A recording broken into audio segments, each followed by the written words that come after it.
Jesus explains how music can transform a soul.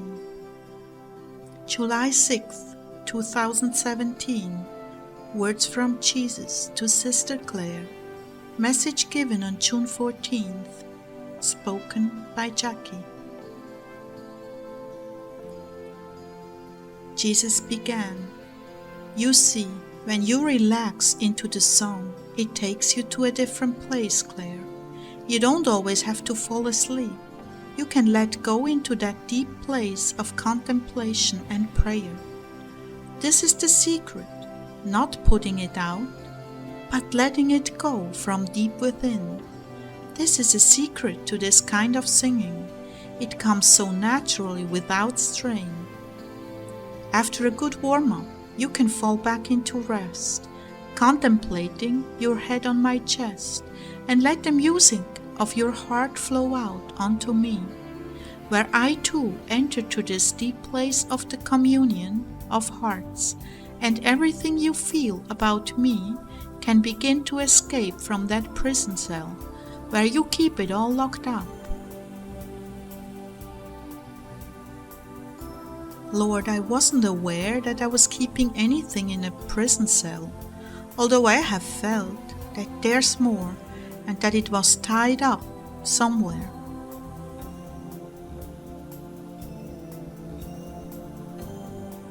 He continued, feelings, deep, deep feelings, without focused effort.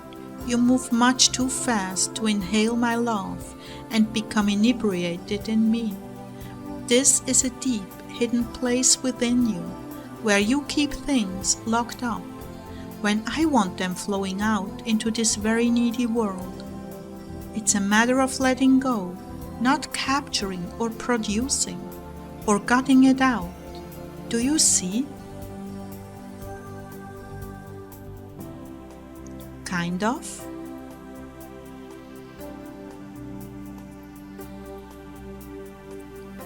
No effort. Effort ends somewhere in the midst of warm-up. Then as your focus shifts to me, worship begins. And yes, the very small amount of words is significant. People read so much into one or two words or phrases. Wordy songs don't take you to the same place. They don't take others to the same place. Rather, they stimulate the intellect. When I'm trying to reach the soul, emotion and the seat of emotions is where I can do my deepest work.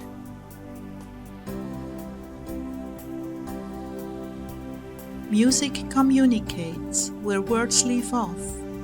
That is why it is such a powerful medium. It changes the entire atmosphere. Once more, angels are drawn around the source as a moth to the flames of a campfire. You see, it is very dark here, but when you sing, even vocalizing from the heart, the flames leap up and illuminate the darkness, and the angels come to participate in worship.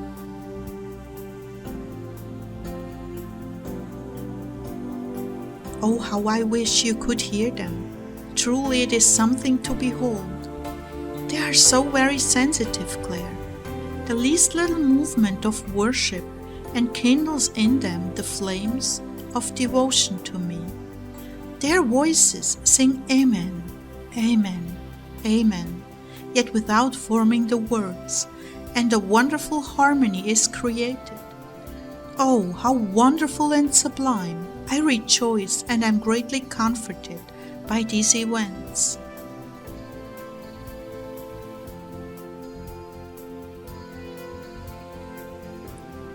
There is a difference. The world tends to push lyrics out there, not realizing that the true door to a soul's heart is not through the words as much as through the melody.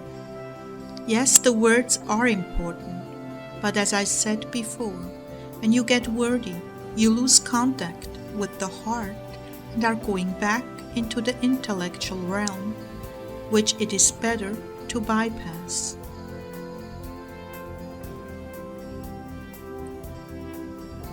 You remember the movie, The Mission, and how the savages responded to the sweet melody. What a picture that was! That is the power of music to transform a soul.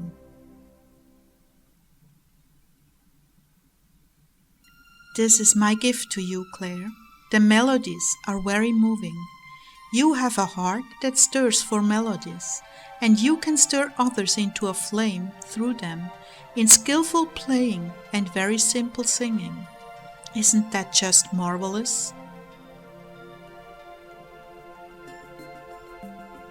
Oh, indeed it is, Lord.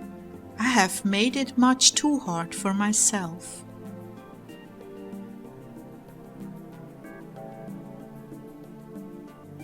He continued, yes, melody reaches into the heart and words call to the intellect.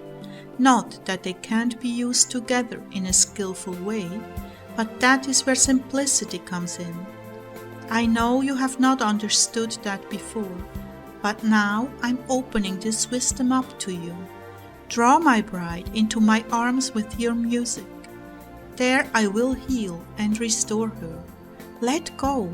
Let go, let go. Let me ride on the current of your breath into their hearts, where I apply the healing balm of my love and forgiveness.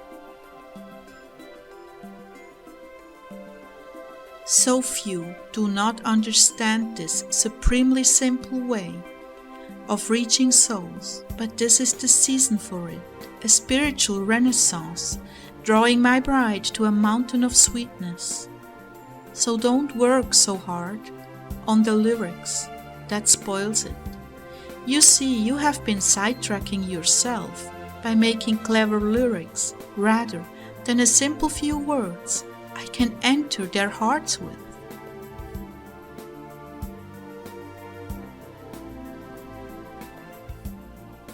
Many secular musicians are receiving songs from heaven just because I'm hungry to reach out to the lost, and there are things hidden in these melodies that excite the spirit and actually draw them to the kingdom and into my presence. They are seeking, and in these songs the vibrations that set in motion the feelings are being touched in ways that are beyond words.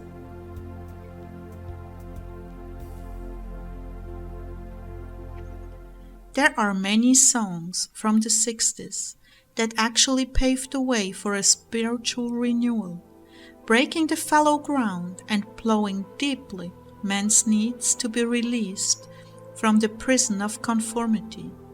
Once they are out of that place, the devils contend with me for their souls.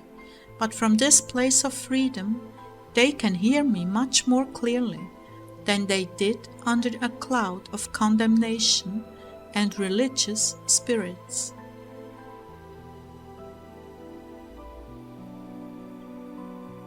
When a man or woman are truly set free from the pain, the scars, the fears, everything in their past that left them bound, when they are set free, that God-shaped place inside longs for me. That's when I come to them, when they are ready. As I have said many times before, men who are used to controlling, limiting, defining, and defending all kinds of boundaries cage the spirit and cause fear, which is what controls their choices. When they are free of that influence, they may seek the things of darkness, but will tire of them and begin to seek the light. But without that freedom, they stay locked into tightly defined cells, caged by so many fears that they can't have an intimate relationship with me.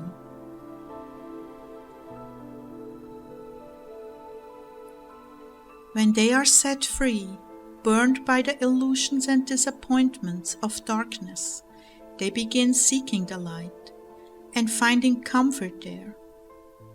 Then they make the decision to live in my light, where there is wisdom, love, and nurturing. I want souls drawn to me by love, not fear.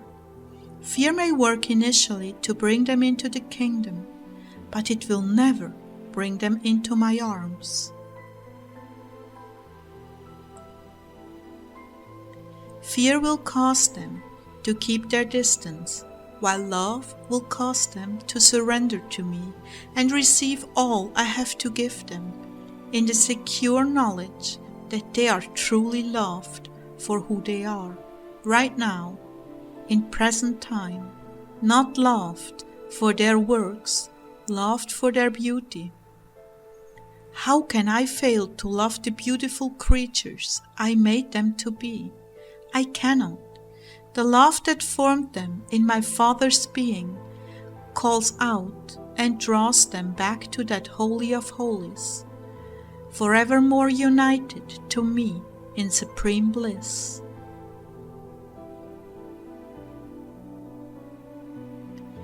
This is a great gift, and we are doing it together.